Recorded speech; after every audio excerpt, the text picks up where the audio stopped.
जोहार इनगे अर्जुन मुर्मू मासा army state general secretary रितोनी आईटी कॉलेज रे जहाँ लका ओंडेन कुन पठुआ को दाल हचो लेना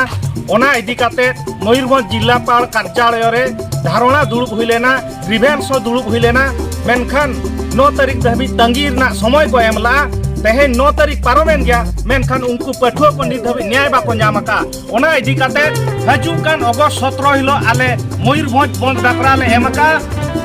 नित धाबी मुख्य आसामी नित धाबी अवरी अरेस्ट हुआ और जहाँ लगा आदिवासी गिद्रा को इदी काते पठुआ को आचेतनी को इदी काते जहाँ लगा रितोनी आईटी कॉलेज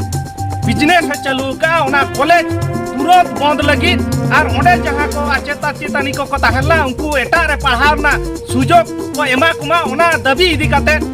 आगामी अगस्त 17 तारीख हिलो मयूरभंज बंद डाकरा ले एमका नुआ रे सनाम बोया को सनाम पठुआ को सनाम आदिवासी गांवता को